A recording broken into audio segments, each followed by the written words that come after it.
So we need some T-shirts for the rally or the march, or somebody got to bring some out there. Black business can do it. Hopefully they will. Somebody gotta have some like black water. There is some black water. You heard about it? Yeah, Black water. Yeah. I mean, the water ain't, black people make the water. The water's just as clear as all you telling me that water black? I'm giving feedback. I'm like, man, I need this water black. I need to see black. Like, make it so I can see through it. Kind of like a grape. Everything. You can make it grape, and I'll still take it, you know? Not be giving them black people grape water. Don't do it. No, we give them purple water. I bought a barbecue, and what I realized.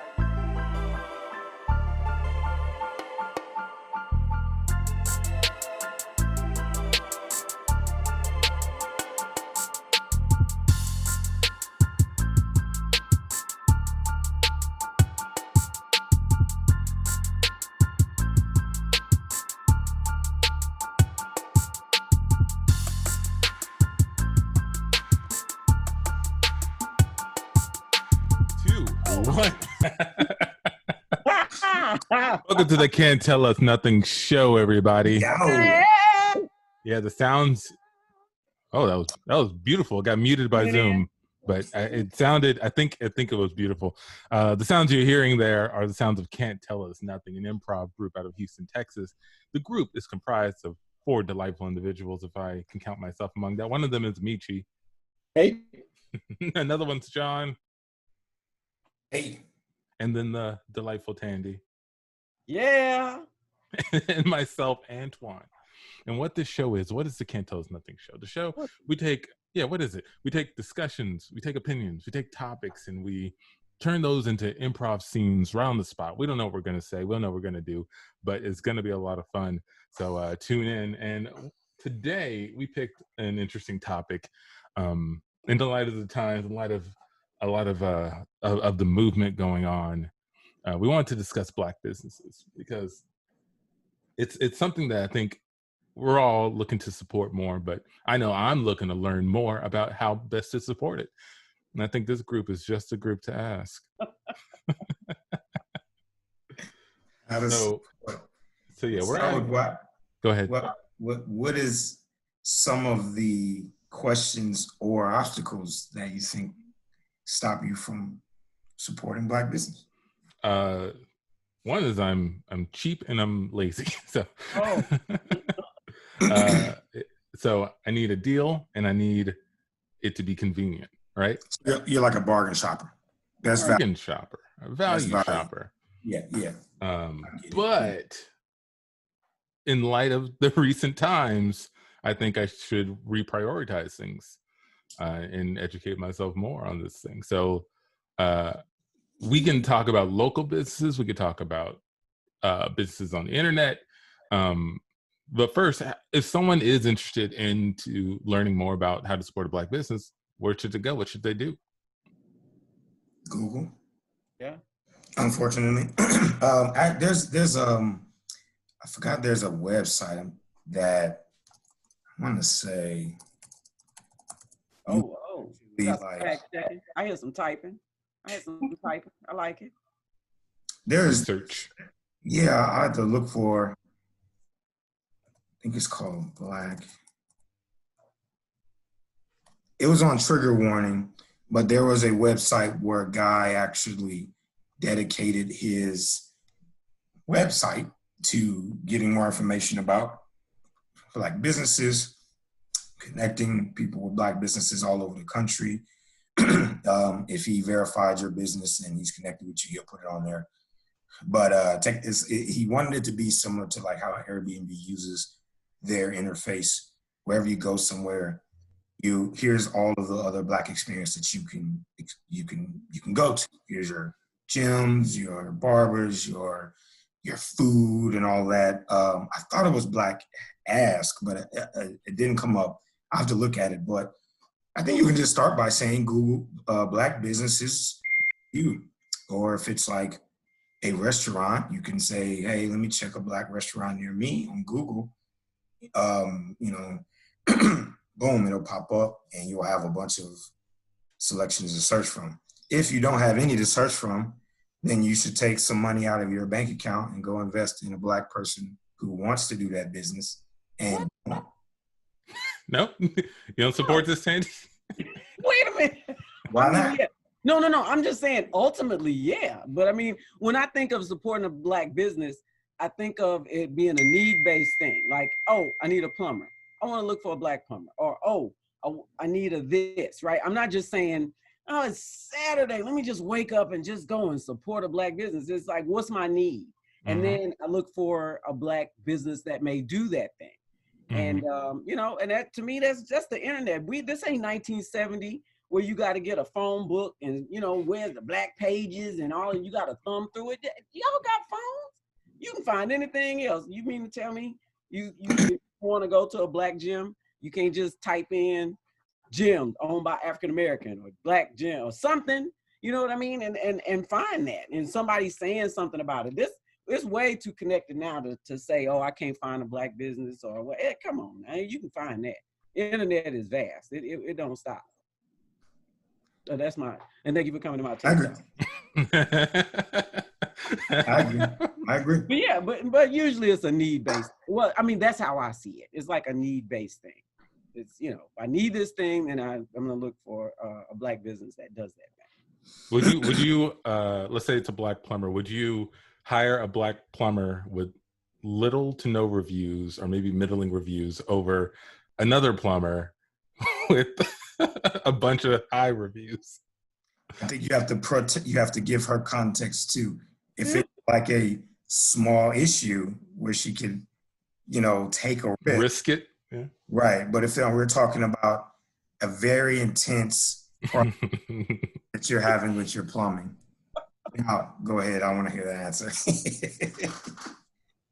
You know, intensity is the thing, because I know Antoine, and I know Antoine would have that ratio. He would be like, I don't know if I'm gonna risk it. So that's where he's coming from. No. But you know what? Yeah. I'm sorry. Go ahead. No. I was just thinking that, you know, services like that for me are more word of mouth as opposed to, let me just look up and see who does this and let me read the reviews. Now, I'm gonna read reviews on like something I order from Amazon, but kind of services like that, yeah. But okay, Antoine, yeah, you put me on the spot. Yes, I would. But John is correct. Like if I was getting my whole house redone, all the plumbing, a major plumbing job, and you say no reviews or midway reviews, have a couple of middling reviews. Okay, but what was the review? Like if it was slow, something like that I could, you know, temper myself on. Okay, but if let's say they were good, two good reviews, or like two good reviews. But if the complaint is something that I can make myself deal with, like if they say, oh, it took much longer than he said it would take a day, it took 5 days or something like that, maybe I might be willing to deal with that. Because right now I'm thinking COVID time, what am I doing?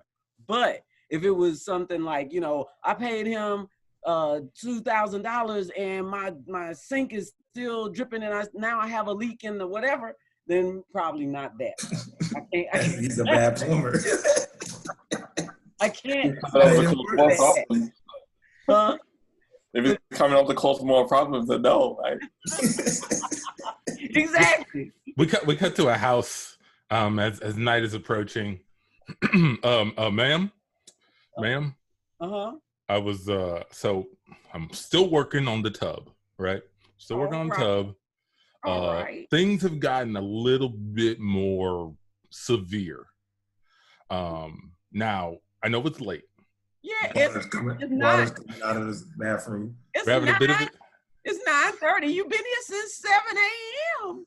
It's a tricky tub, ma'am. It's a tricky tub, but I'm working through it. I'm almost there, but it's getting late. I gotta ask, can I stay the night while I work on this? Is there a place I can sleep? Because I'm gonna be working on this later. I might get tired. I might need a nap. I'll towel it up, make sure it's dry before I nap, and then get at it early in the morning. This is never happened to me before. Now, we've had this tub worked on in the past, and the gentleman was here 2 hours tops. It shouldn't take you more than 12 hours, and now you want to spend the night? Ma'am, as you know, my business is still getting off the ground. You're one of my early customers. I appreciate you taking a risk on me. I don't have all the toolings as big plumbers do, as the big plumbing names, but I have a lot of... You've left at least 7 times in between in the job saying that you have to go buy a wrench. And then you have to go, don't you have a list of all the things you need and you can just get them at one time? Well, like I said, this tub is tricky. It's tricky. So I gotta come see the tub, gotta see the pipes, I gotta feel it, and then I gotta try to get an idea of what the tools might be, right? And this is what plumbers do. I touch the tub, I have the tub talk to me, and it tells me what it needs. And then I go and get it, right? And the tub isn't as fluid in English as you and me. It speaks tub, so it doesn't always get the tools right. So I got to go back to the tub and say, "Hey, can you tell me that again? Yeah, or did you mean this?" And then go back to the tool. It's complicated. Hey, boss! I came back, got the sleeping bags like you said, and you brought something you already knew you don't be sleeping here. You brought sleeping bags. Well, we got to be prepared, ma'am, for anything. Like I said, I'm not gonna leave here until the job is done. It's 2 of you. I don't understand why it's taking so long. No, he doesn't. Ma'am, I had to, before he does his plumbing, he likes to get a really good back massage, and he's a little stressed, so I had to work out his shoulders. I saw that, and then I closed the door in the bathroom. I didn't know what was going on. Man, there's a lot of heavy lifting and pulling and pushing and plumbing, and you don't want to pull it back out, or else I'll be here all week. Yeah, because I'd be laid up. I'd be laid up on your couch all week if I threw my back out. So you don't want that. I don't want that. I need boss. I see you not wearing your girdle. You might want to put your girdle on. Last time you stayed over that lady's house for 2 weeks. Good point. Let me go get it from the trunk. I'll be back. He stayed at somebody's house for 2 weeks. What were y'all fixing? We was fixing the tub, and it was a really heavy tub, ma'am. And now his ad says, "I specialize in tub. I'm the tub whisperer." Okay, I thought that I was giving him a chance. He didn't have all great reviews, but nobody said anything about it taking so long, or even that you would need to spend the night. I'm a single old lady. How could you even ask me that? Well, ma'am, my boss's slogan says, good things take time. And, that we're craftsmen, ma'am. He's taught me everything I know about plumbing. And we've worked on about 40 houses in this neighborhood.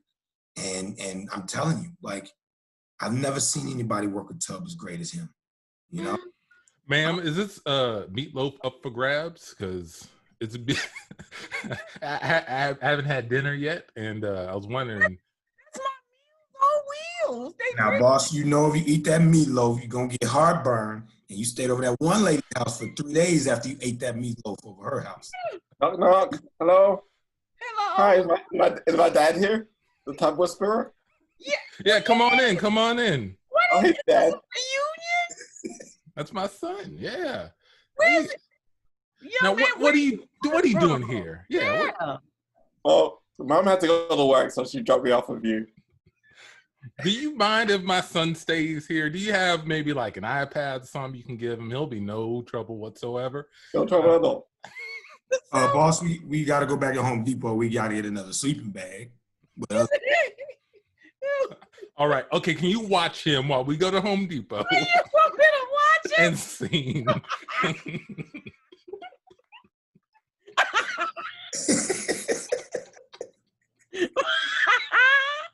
How do you get dropped off at the job?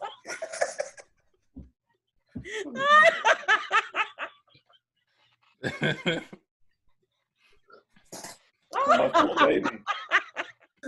No. That would not be happening. oh my God, man, that would be funny.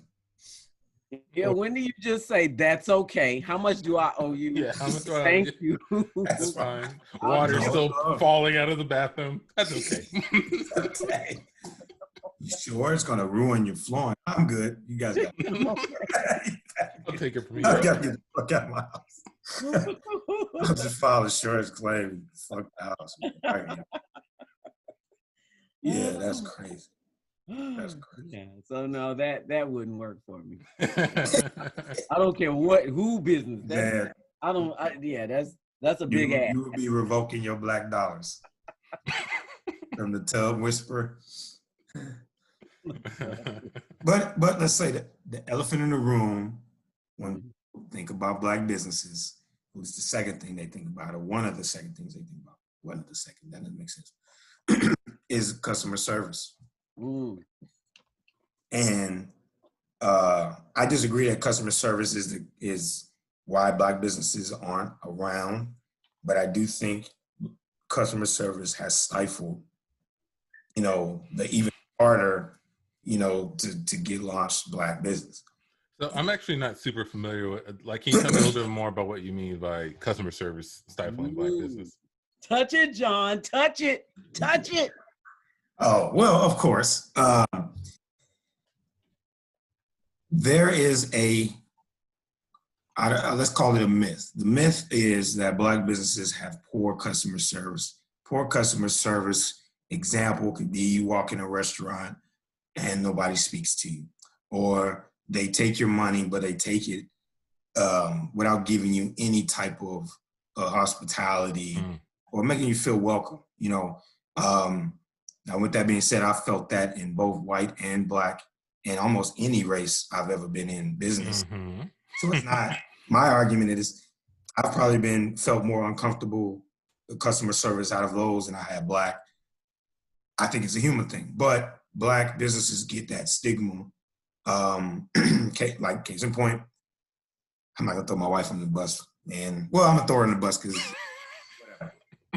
if I get in trouble, just let you know she was listening to the show. We went to Turkey Leg Hut, and Turkey Leg Hut, for our listeners and viewers, is a very popular restaurant, black owned, in Third Ward, right? Yeah. Midtown or Third Ward, yeah. When you go, there's always a line. The time me and my wife went, it was really hot. We stood in the line. You have to pay to park around the theater. So that kind of already rubs you the wrong way. You're like, there's nowhere to park, and anywhere I park, I have to pay or I get towed. So right then, the first contact you go, they're already trying to take my money. We get in a line and it's hot. The guy who owns the restaurant pulled up in a motorcycle, and he didn't really say anything to anybody that was in the line, sweating, waiting for his food. He talked to a couple of the cops and a couple of his boys. He dapped them up, went in the restaurant, came out, drove around the block, and then he left. So my wife goes, I don't want to eat here anymore. I go, why? I heard this place is amazing. And she's like, the owner doesn't give a fuck about us. We go to the Breakfast Club, the owner there will come out and speak to the line, no regardless. He can see you 100 times, and he will remember you. If he's seen you multiple times, he'll come up to you. He may not remember your name, but he'll say, hey, man, nice to see you back. It makes you feel connected. Well, that guy didn't do it. So, she gave into it and was like, I don't ever want to eat a Turkey Leg Hut again. My argument was there's not another Turkey Leg Hut, and I've had it before, and it tastes good. Can we give them a break? And of course, we still battle about that today. My argument would have been had this have been a white restaurant, and when they act like they don't see you like they always do, would you not go back to that restaurant? Would you give them that same kind of energy? And of course, anytime you say that to somebody, they'll get defensive. But my point was, I think it was irrational.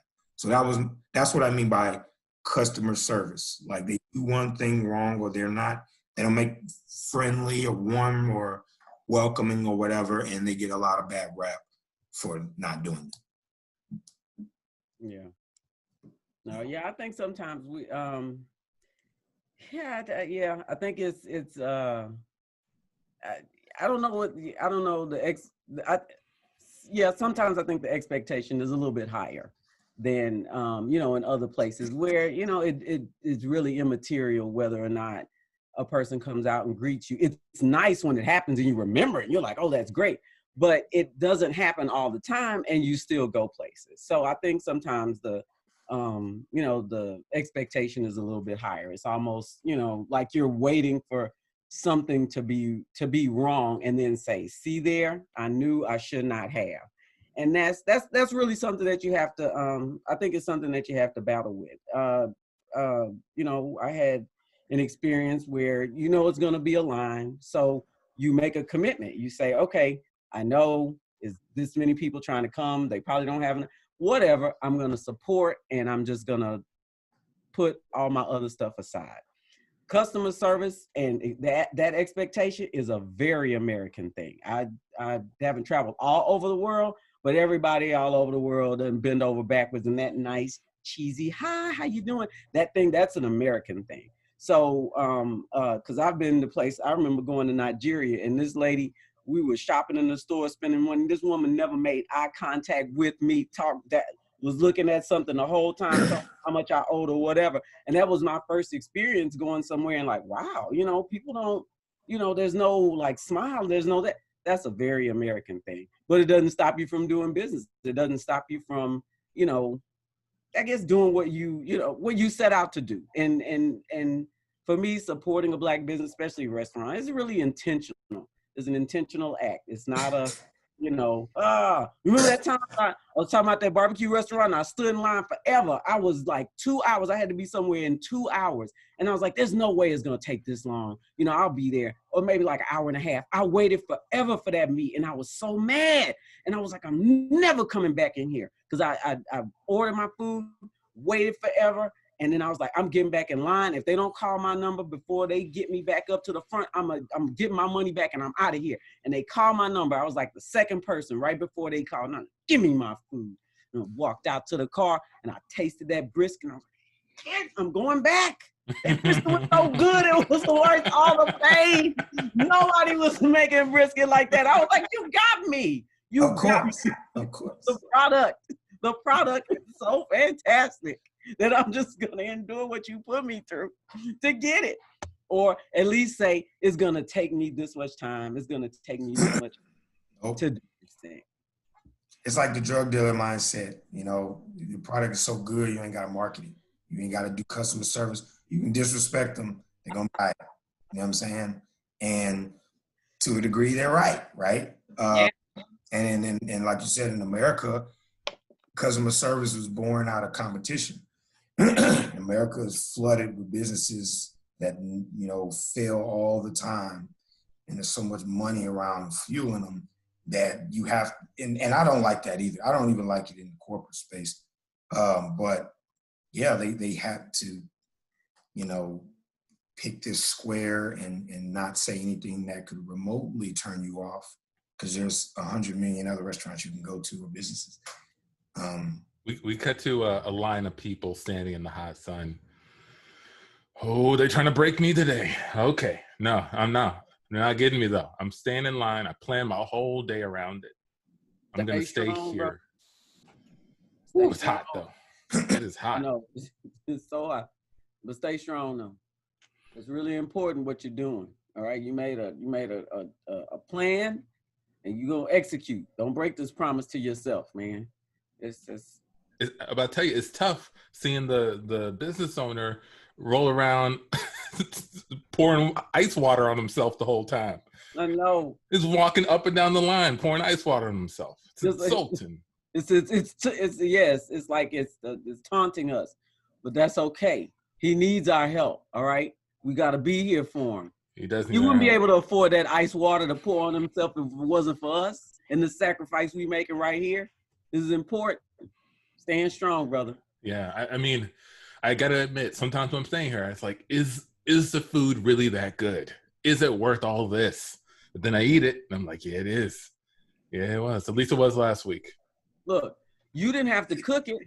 You ain't have to go to the grocery store and buy it. The least you can do is stand in the line for 3 hours for it. Okay? Sometimes it feels like the most I can do.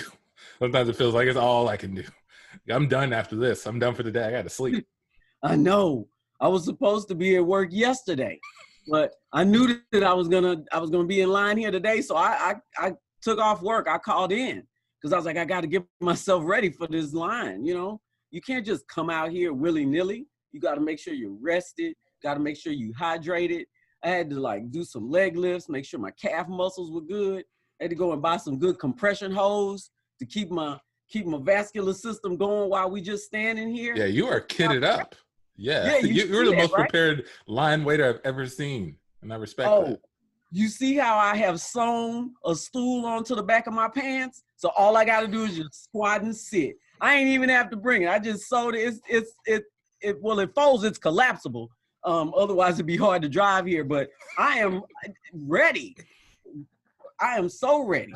I even got some snacks. You want some? I got a salami sandwich in here. Got some great. No, I told myself not gonna snack this time. The only food I'm gonna eat is gonna be from this restaurant. I'm gonna buy as much as I can and eat it all. I don't want anything else grabbing my stomach. Man, you're gonna have a tough time out here. You know, last time I waited 4.5 hours. And excuse me, everybody. It's an announcement. Let me sit back.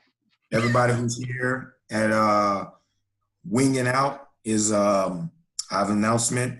We're about to close for lunch. The whole staff's going to go out for lunch. We'll be back in an hour, and we'll get right back to making some of those delicious wings at Wing Out.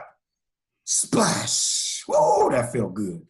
All right, y'all. See you later. He splashed on the mic. Yeah. Oh, man. Don't you think it's odd that they go out to eat and they have some of the best food in the city right here? These people are working hard in there, man. You know, they got to treat themselves. All right? That's important for them to stay happy. Yeah, but if they go across the street to the Olive Garden, and I get mixed messages. I gotta admit, I get mixed messages.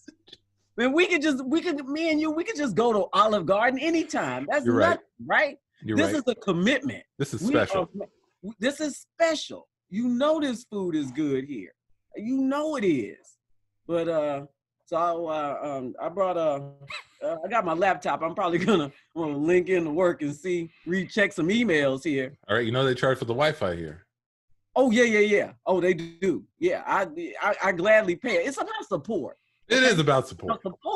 It is about support. The Wi-Fi costs, and don't have to use the bathroom. Oh man.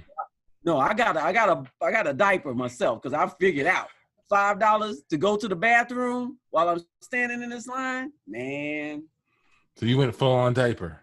Yeah, straight on diaper because I can use that $5 for some of their sprinkle fries. Man, you ever had the sprinkle fries here? Oh yeah. Yeah. They sprinkle them with gold and Lowry seasoning salt. Nobody's doing that. No one's doing that. No one in the city. Yeah, no one's doing that, y'all. Sorry, I'm in here hustling y'all conversation. Oh, no problem. I make line friends all the time. What's your name? Oh, yeah. Oh, my name's John. I work for the Tub Whisperer. Here's my card. Oh, doing a job right now. Another business to support. I need good plumbers. What's up, man? Oh, nothing, man. Just getting us some food right now, waiting, Yeah. Listening to y'all. Are you on a job right now? Oh, yeah. We on a job right now. We fixing some tubs, yeah. Oh, man. Well, we can't fix it right now if we're hungry. So I decided to choose Wing Out and come down and get me and the fellas some wings, Well, look. Planned on being here for a while. Yeah, you better. You might want to call in to work because they just went on lunch. And they usually take about a 2.5 to 3 hours. 2.5 hours, yeah. 2.5 to 3. Lunch can go on. Man, oh, that's cool. That's cool. It is cool. Yeah. They work hard. They work hard, and the food is great. One time I got my food 9 p.m. and I was in line all day. And that's lucky, man. You got it at 9? At 9. And one time I was here and I fell asleep. Fortunately, I keep a sleeping bag also that's sewed into my windbreaker here in the back. And I fell asleep out here in the line.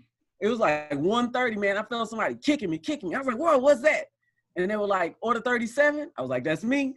Got my food, got back in my car, went home. It was fantastic. Now, everybody in the house was asleep, so nobody ate the food for dinner. They all had it for breakfast, though. Mm-hmm. And scene. That's how I was feeling, though, bro. That's how I was feeling. I don't like lines, man. One of the reasons why I haven't went to the rodeo, I went once, but the reason why I haven't gone back is because how the lines have just been getting ridiculous, and I don't like standing in lines. Unless the thing is a big payoff, like a really big payoff, you know. But, You're not one of those people who like see a line and like, oh, I wonder what that's about. I'm gonna go stand in it. never again. Used to do that at the theme parks. You were like, oh, how everybody stand in this line? This must be a really good roller coaster. And that should be weak as hell. 3 hours in a line for that shit. 2 minutes? Y'all should be ashamed of yourself. Everybody was like, I was in line because he was in line. I was It was a in long line. line. I thought it was gonna be good. Nobody sees that people walk on the other side of the park when the roller coaster end all mad and shit. Let's see who you walk in the front. They're like, yeah, I came last week and it was a whole long line. I thought I hit it this week. It's like, What is it about? What's so bad about standing in lines? The actual act of standing. You feel like you're wasting your time. I think yeah. to me sometimes it's like, is this better than what I can just go and get elsewhere? Is it like that much better for me to waste like an hour standing in line, or can I just go and eat somewhere else and it be comparable, rather than go somewhere else and get whatever I need to get, rather than spend an hour or 2 hours waiting in line for something that isn't superior to what I can get elsewhere. does that apply when you're traveling? Like you go somewhere you haven't been and, you know, people are saying, oh, you got to go here. You got to go here when you go there. Like, and there's always a line.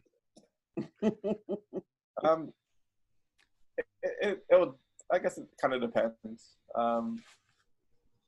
You know, if it's like a restaurant or something, I look at a menu and it's just like basic stuff that you can get anywhere. You know, oh, you gotta have this. Mashed You're potatoes. gonna get the hamburger over here. You got, you know, no, I'm not gonna wait in line for that. True that.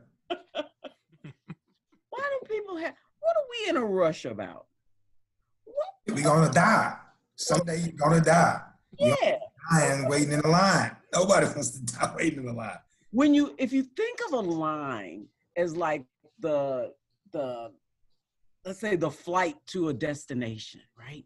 You can't go any faster than the plane is going. You got to spend your time sitting there waiting to travel there. So why doesn't that equate also in line waiting? It's like you're anticipating the thing. You got to spend a little time before you get to it. What's the problem? Every time my plane has ever been in line to take off, I've been angry. On the runway? On the runway. Because like you said, unlike like Amici said, that's like the worst. You don't even have an option to be like, I could be on Delta right now. That's it. There, you know, just stuck in the plane. I don't know. For me, I'm just similar to Amici, man. There's only two reasons why I would be in a line. One, there's something unique, a unique offering that I can't get anywhere else, or there's something new and everybody's hype about it. And if this shit ain't what everyone's saying, I'm letting everybody know. I'm getting something out of it. I get to talk shit to somebody. But if I don't get to satisfy those two things, or if it's not a very critical need, you know, this is the only place I can get it. I will go home without before I stand in the line and waste, you know. And if I get mad in the line, what's the point of being in the line? If I'm mad, I could go do something else.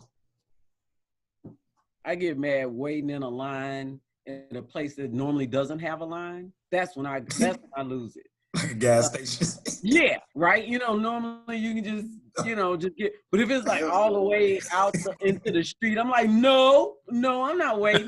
And when they were like letting people in, like a certain number of people in the Target, I was like, I'll be damned if I stand outside of Target waiting to get some paper towel. That's crazy. Why? But I'm mad because I normally don't have to. Yeah, If it's something I have to usually wait for in a line, I'm not gonna be crazy. But if I normally don't have to, and now I got to, now I'm done. I'm out. Sounds like we all got a problem with entitlement. Because I've definitely done that before. I've said, you know, I walk in a place, go, what the fuck's going on in here? Who figured out about this place? 20 people in here. And that's their business. They're happy. I'm like, what the hell? What's all these people doing in here, man? You guys suck. Yeah, I had a friend that's kind of like that, like bars, like has certain bars that are pretty low key, not a whole lot of people, and he likes it that way. But then if they ever get busy, he's like, "Oh man, it sucks. There's all these people here." He's like telling it to the bartenders, people making money off this stuff. That's what they want, right? Yes. He's like, I know it sucks to be you right now. He's like, I'm actually making money. Sucks. All these people got to be here for you to make money, though, right? Yeah, entitlement. Entitlement, man. I saw a line. The weirdest line I've ever seen, and I've only seen this twice in my life. Both of them were in the South. Was I've seen lines to get into a church. And it wasn't like, and to me, if there was a line to be in a church, to me, that would mean, again, something very valuable is in that one today, or they're preparing for the second coming or something like that. Yeah, Jesus is in there. Yeah, like meet and greet with Jesus. You can understand the line, right? Oh, my God. Meet and greet with Obama. I can see the line in that. We will be out there for 10 weeks to see Obama at a church. But yeah, I saw that, and that was weird. It was so weird. So weird. How do you? What do you need a line for to get in church? What's going on in there? I mean, how do you even? What's the holdup? Like, what's happening? Are there seats? You like somebody's building anticipation for the service. Someone figured it out. Listen, church is not that entertaining. We got to make them wait. Make them wait. Okay, hold the line. When we open that door, the music got to be playing. I mean, I don't know, but every time the 2 times I saw it, I was like, what is going on in there? It almost felt like cultish. I know some people already think religions is cult, but when I saw lines out waiting for church, that made me go, that smells like a cult. A line. The difference between a cult and a religion is the line you have to wait in. The line you gotta wait in. For reals. Oh man, that's an unconventional place to see a line. Yeah, that's unconventional. It's awkward. I've stood in line to get in strip clubs and what they call, not strip clubs, they call them cabarets. Cabarets. I stood in line to do that. Those are awkward. Just, the longer you wait in the line to get in those places, the more of a scumbag you feel. Because of all the time spent. Exactly. You're gonna stand in the line and get in a strip club. They like, he really wants to get in. He better spend all of his money in this. And I don't like lines. Like, I hated it. And I did it. I was out of the city. So I'd be like, man, I'll go home. They'd be like, no, we came here specifically to do this tonight. So, all right, we're gonna stay in this line and look at everybody like we're not trying to get into the strip. Like, people talking about work to make themselves feel good about what they're doing. That was also weird. Very weird. For me. And we cut to a line outside the strip club. Hey, John. Hey, man. Hey. Let me see. Let me look at your suit, man. Let me see. All right. You looking good. Good. I'm staying here, man. Last time I was in this line, man, you don't want to be in here when Fredrickson comes through.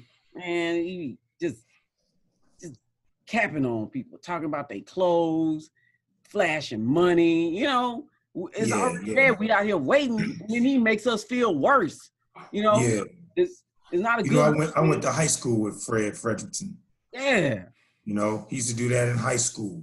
He would walk in late, make yeah, everybody's clothes so he couldn't get in trouble. yeah. I mean, but we was all wearing uniforms. How could he figure out how to make us feel bad? And we all wearing the same thing, man. Man. Yeah. So Well, you know, my family's going through divorce, so my clothes was always the same as yesterday. So I know. And I had to share a shirt with my brother. I mean, man, Fred didn't have to make us feel bad about it. Well, he ain't changed because he in the same line with us, trying to get into the strip club, come through here, making you feel bad, flashing money. So we got to be right, man. Your suit, you looking good. looking My good. son, Taylor, that's right. Not off the rack. Got it cut to my side. He can't say nothing about me. And if I'm standing in this line, I'm I mean, do the best. if I'm being honest with you, What? your pants What? a little high. What? Yeah. This You how they might wearing wanna- them now. It ain't. That's not Nah, it. man. Fred Frederickson, man, he still think like he did back in the day. If he see your pants that high, he's gonna. Somebody say my name. Oh, what up, Oh, hey, Fred? fellas. Hey. What's up? Sorry, I didn't see that. It's kind of my money. It's kind of some money. Still Yeah, counting. he's counting his money. God damn. Larry, his sidekick. Larry, Sorry to the sidekick. when you get back in town, Larry, I ain't seen you out here in a bit. Got back in yesterday. He's going to show me his favorite strip club. Yeah. Yeah, so, you know, we're standing in line here. Got my money ready. Oh, Yeah. yo. Check the pants on him. Check the pants on him, man. Oh, look at those pants. Oh no, wait. No, this is style, Fred. They're a little high. No, that's how everybody wearing them now, Fred. Fred not like this, Fred. Are you sure? Because mine are like that. Larry, you know, Larry I don't ain't like that. All right. I got you then. You know, we gonna agree to disagree. But yeah, Yeah, man. Look, we trying to have a good night. that's all. See some nice titties and some nice ass. Yep. We ain't trying to get into it right now, okay? Oh, okay. I've been Okay. working on tubs all day. I just want to see some titties, man. Okay. Yeah, Hey, man. John, your shirt looks a little, I don't know how to say this. Your family still going through a divorce? Ooh, he got him. Yeah, my father won't sign the papers. Okay. I You know, figured about it, you know, your shirt look quite fit. That's 18 years ago, man. You still battling with that? You ain't even told me that. Fred been here less than 5 minutes and he got that information out of you? Yeah, man. You know, he still he still got his company and he really believes in his company. He don't want to divorce her. He gonna lose half the company. So it's a lot. It's a lot right now. But yeah, my shirt, okay. That's okay. Yeah. We That's passed okay. that. We passed that, man. Fred, These we girls grown. are strippers. They don't care if I got a dirty shirt on, as long as I'm waving one of these blue faces in front of their eyes. New face. Blue face. I got two right here. Oh yeah. No. Oh, you got two? Show him all the Two. blue faces you got. Look like a pocket full of Smurfs. There we go. 1, 2, 3, 4, 5, 6, 7, 8, 9, 10, 11, 12, 13, 14, 15, 16. Ooh. All right, Fred. All right. You doing good. We got it. Your business taking off. Glad for you, man. Glad for you. You know, everybody ain't got a restaurant with people standing in line for 5 hours to get food. Especially while they take lunch breaks, man. Everybody ain't doing that good, all right? Yeah, not everybody charging people to stand in line for their food either. Right. Yeah, I got to make money somehow. Yeah, that was Somehow. somehow. You want some more ice water, Fred? Yes, please. Pour it all over my head. Come on, man. I got on my dirty shirt. It's gonna make my shirt look even more dingy. I hate it. I apologize. Strippers are really going to know that, you know, your parents are going through a divorce now. Oh man. Fred. You know what, man? I ain't doing this strip club no more. I'm going home. No. Yo, John, no, man, don't leave. I can't walk in the strip club with a dingy shirt on, thinking about my parents' divorce. You were looking good, man. Don't let Fred get in your head. He already taking people money in his business. You gonna let him take your pride while we just stand out here to go in there and look at some titties? Hard to believe you can walk anywhere in them Walmart shoes. Ew. Ooh, I ain't taking that from you, Larry. You ain't taking that. I don't care if you friends sidekick. And Walmart got decent shoes, man. Ain't nothing wrong with Really shoes. Somebody looking down at my feet when I'm in there. It's dark in there. Right. People gonna be looking at titties, not feet. That's it. Ooh. Ooh, I did the ooh. Yeah. Yeah. You know, yeah, maybe you two should leave, you know? I don't know. You're going to mess up the vibe on the inside. The vibe? Yeah. What's the it's a strip club. What kind of club, man? They just want money. That's it. They don't want nobody capping on what other people wearing and a giggling sidekick. If I may. See, I think that's the source of the issue right now. You guys are viewing this strip club as a very single thing. It's a very one-dimensional thing. These women have personalities. They have lives. It's not just about their assets. It's about their minds. It's about supporting them. And that's why we do what we do. That's why we come. That's why he spends all of these blue faces here. And that's why I come to support him at doing it. So, sound like also, your zipper is unzipped. And scene. Larry, get all philosophical and sociologically aware and supportive.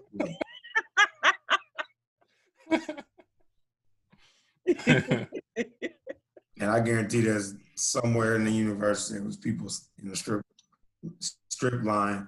club line, and it was just as weird as that. You know, I remember taking my brother.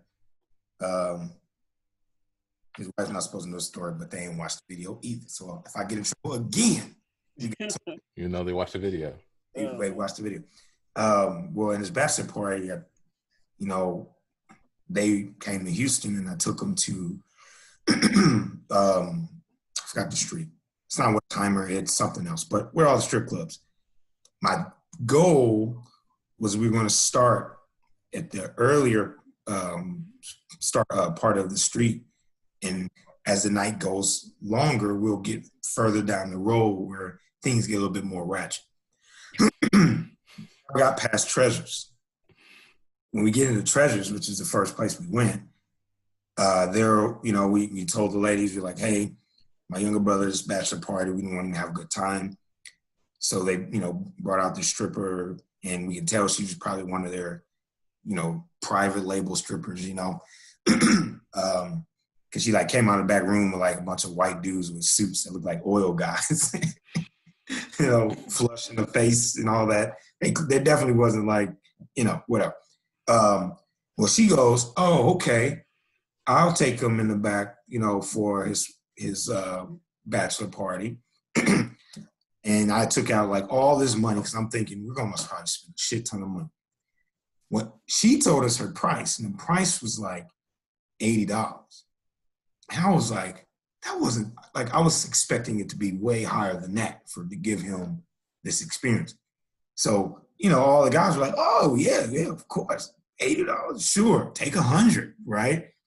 James goes in the back, maybe 4 songs, he comes out with a big ass smile on his face, as if like they had just like talked about his, you know, high school or something. Like he was really into this girl. Like they had made a connection. She comes out and James goes, look, I want another dance with this girl. Like I want another time with this girl, man. I don't know what we got to do. Can we do it? And I said, yeah, it's your bachelor party. Sure. Let me go talk to her. It was only $80. I go up to her and I was like, hey, man, I don't know what you did. My brother loved it. He wants another time. She said, of course. She takes him to the back. And, you know, we go back, you know, tell the guys, I said, hey, James, back there, everybody toss in the money. We're going to get it, you know, $80, maybe throw her an extra $20 or whatever for doing this for her. She comes back out. And James has an even bigger smile. And I was like, look, James, I'm giving him like the like, no more, man, because we got to get down further to the street. And she comes out, she goes, oh, man, I hope he had a great time. Tell him I said good luck. That'll be $300. I was like, $300? Like, what happened? Like, what do you? And of course, people in the strip clubs, they have bouncers designed like to look for guys to get in. Like, if they see you getting an altercation with a stripper, like, they're not gonna take any time. So I'm like, they see me going, what is going on? And these guys bring me to the back, and they're like, is there a problem? And I was like, no, it's not a problem. I just assumed this dance was gonna be this. And she's telling me it's $300. And of course, more guys come out, and I was like, apparently it's $300. So I'm gonna go get the $300. So I literally had to go back to my, the guys and go to an ATM, which the ATM charges like $20 every time you got money out. And then, by the way, my wife knows I'm at this place, and I told her how much I was spending. But then I also have to explain to her why I went to the strip club, to the ATM all these times. And the amounts got, tripled every time. Yeah. So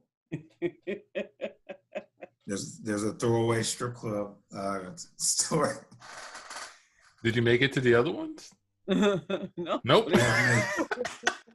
No, remember, once I gave her the $300, you know what she did? She came over to our section and she sat with James for like an hour. She just sat with him. Like, she was just like, all right. And she just sat on his lap, and they just laughed, and she gave him like just a break and like, just like, about to get married. So I'm about to let you get out I'm about to try to pull out all of that, whatever. And he never wanted to leave. I was like, James, you ready? He was like, no, man, no. Even when she left, he was like, I kind of wanted to have another time. And at that time, she had like jumped on like some other guy just like start fanning money and walking back with her to the back. And I was like, no, bro, I'm not doing that shit. Like, I'm not going back there again. But it was like one of those, it's an ecosystem that, like, and you're in that environment, they have a whole nother set of rules. It's like going to a casino. If you're in a casino, you're like almost in another country. Their rules are law. Mm-hmm. and if they come out and they're like, dude, we think you need to leave, you can't be like, fuck that, I ain't leaving. Nope. They'll throw you out and you're leaving, right? So I was like, I got it. I ain't got to say anymore. We cut to a guy running up to two of his friends in a strip club. Yo, guys, I need more money. What's going on, man? Well, I was in the room with Shandy, and she started, yeah, man. You know, Shandy, and she started dancing, she started moving, right? But she also started telling the story. And this story, she was like, I can't even begin to explain. It takes place in the future. There's robots that live with people, and there's aliens that live on the planet, but there's also political turmoil. And in order to hear more of the story, I gotta get more money to spend more time with it. So I just need a little bit more cash so I can get the rest of the story out. Wait, hold on. Yeah. Are you telling us that Shandy is telling you a sci-fi story? Mm-hmm. I don't even know how she knew I love sci-fi, but she did. She started to. I mean, is her titties out? Like, is she bouncing ass while she's telling you stuff? I mean, she was at first, but then she started getting to the story and started getting distracted. So I just asked her How to did sit y'all down. even get on the story? There's music playing. You had to ask her about a movie or something. How does that work, man? We paid $150 for this story. Well, we cut to the back room. So anyway, as I'm just making this move right here, it reminds me of the orbital trip of the character in my story. Oh yeah. Yeah, his name is Ladracus. Ladracus. Yeah, Ladracus is from this planet where all the young kids at the age of 12 have to leave their parents, and they have to all go to this school. And at this school, it helps determine which one is the smartest, which students are the bravest, which students are the most creative. And if you don't fall into any of those categories, then you fall down into a sub-level of the planet where you just work for the rest of your life, But you're generating 12. energy to keep the planet going.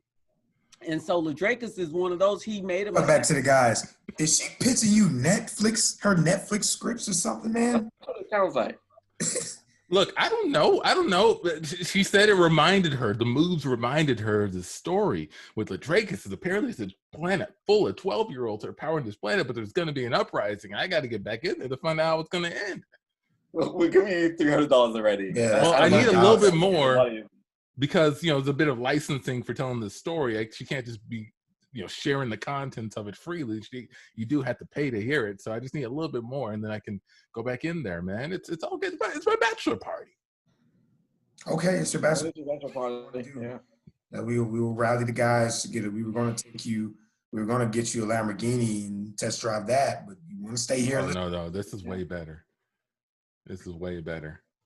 You know, they charge us $50 every time we get money out. Oh, but yo, I'll tell you the whole story once I know the rest of it, and trust me, it'll be money. How far into the story are you, so we know how much money to get out now, so we don't keep going back?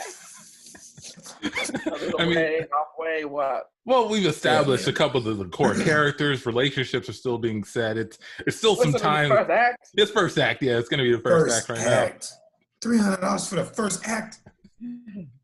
Yeah, that's for the first act. It's a strip club, man. It's their own ecosystem. You know how it is here. All right, man. All right. So we got back. What you're saying? We got back to the room. Okay. All right. 250, 300. Okay, great. Let me put this away. So there we are.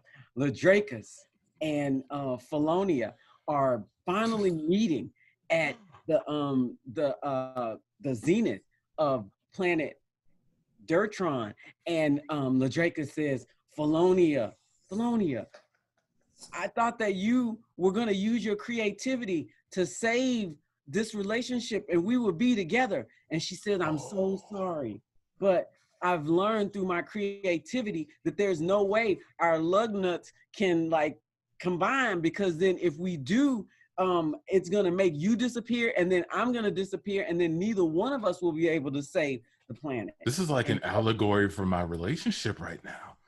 I'm like seeing like a whole lot of things I can relate to on this. This is crazy. Oh, this is so. We cut to his at home with his wife. I mean, his wife. The guys show up. Hey, we gotta talk. We tried to get Antoine to. I don't think he's gonna go through with this marriage. He's told us that he had heard some amazing story, and he wanted to empty out his bank account to finish the story. Yeah, sorry about that. Yeah, we're sorry about that. I mean, it costs us a lot of money too. We spent a lot of money tonight.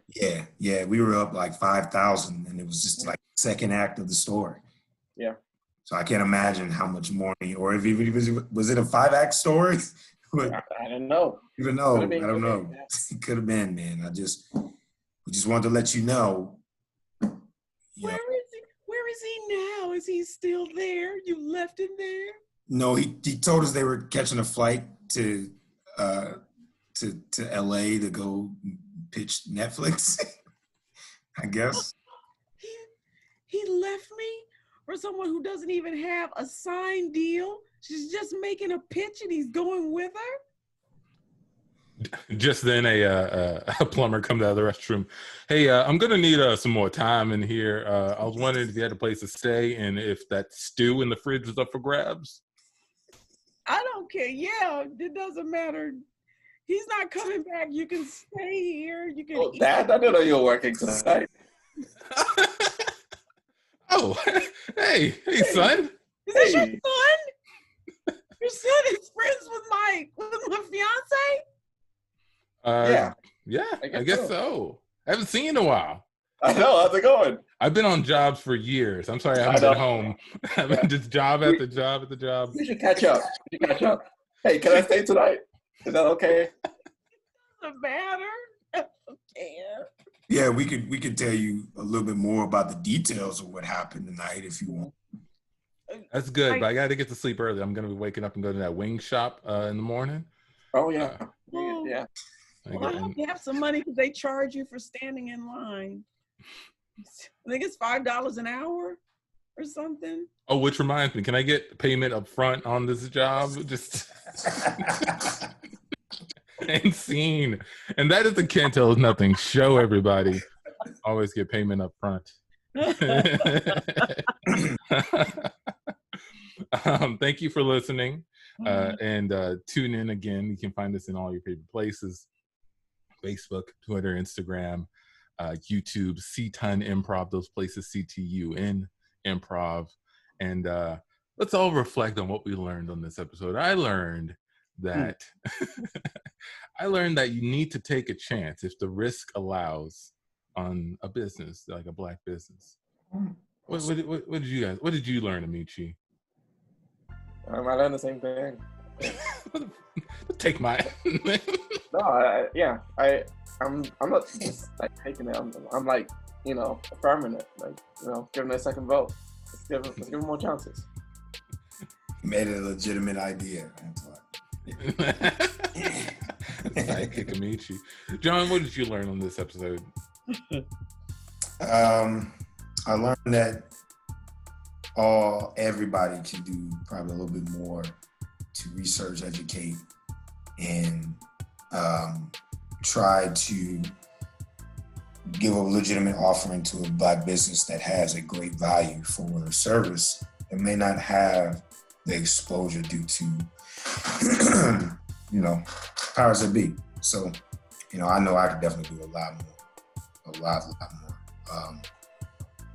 But I still fight the fight. Yeah. What about you, Tandy? Yeah. Well, I think I learned that waiting in line can be a little adventure. It doesn't have to be the worst thing. Doesn't have to be the worst thing in the world. You can, think of it in a different way. Think of it as a sacrifice. Think of it as a time to get to know people or look at your surroundings or whatever. But yeah, sometimes it's good to be patient. Yeah, be patient, everybody. Reflect and support. And thank you for listening. This is the Can't Tell Us Nothing show. For Tandy, for John, for Amici, and for myself, Antoine, we are out.